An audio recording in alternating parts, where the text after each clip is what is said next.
Bonjour, je vais parler des voyages qui forment la jeunesse.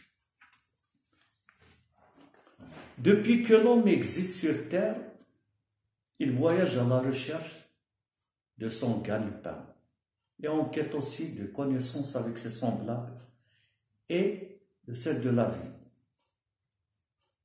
Toutes ces étapes qu'il franchit dans ses périples, déplacements, le forge, lui montre la réalité amère qu'il doit voir, accepter et surtout s'y adapter. Par ce processus, soutenu par sa volonté, son courage et son vif désir de construire sa vie sur de solides bases, il finit par être aguerri par les dures épreuves qu'il traverse dans chaque étape de son parcours. Les voyages restent pour l'homme un besoin pour la conquête d'un but lié à sa vie professionnelle ou pour aller découvrir d'autres horizons, pour se détendre et se sentir heureux comme un poisson dans l'eau. Les voyages nous montrent des trésors, nous détendent, nous font montrer des nouveautés, d'observer comment vivent les autres. Attitude, comportement, mode de vie est surtout un moyen efficace pour que la jeunesse se forme. Ne dit-on pas que les voyages forment la jeunesse? Heureux sont ceux qui voyagent à la découverte de nouveaux paysages et l'esprit s'enivre et nage, ou comme celui se sentant sur un nuage. D'ailleurs, je me rappelle bien, lorsque les voyageurs retournent dans leur village, des personnes y accouraient pour écouter le récit de leur aventure, tel un conte de fées, tellement accroché au discours du narrateur.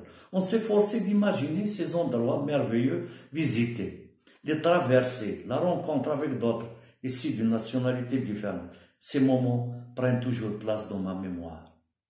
La soif d'aller à la découverte ou à l'aventure dans ses moindres détails passe inévitablement par le voyage. Que c'est beau lorsque le regard contemple de près tous ces pôles d'attraction. Maintenant, écoutons quelques adages qui traitent du voyage. Les voyages forment la jeunesse.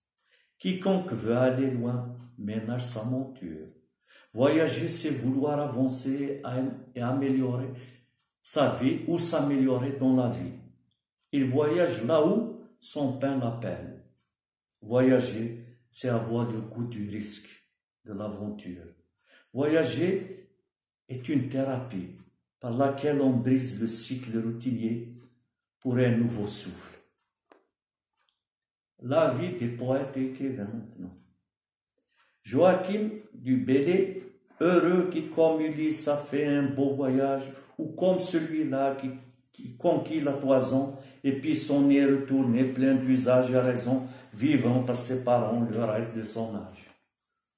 Montaigne, je réponds ordinairement à ceux qui me demandent raison de mes voyages que je suis bien ce que je fuis, mais non pas ce que je cherche. Charles Baudelaire, mais les vrais voyageurs sont ceux-là seuls qui partent pour partir cœur léger semblable au ballon. De leur fatalité jamais ils ne s'écartent et sans savoir pourquoi disent toujours avant. Voilà, chacun a son propre jugement sur les voyages. C'en est une richesse. Par ces paroles sages, je vous salue et à bientôt pour d'autres pages. Merci.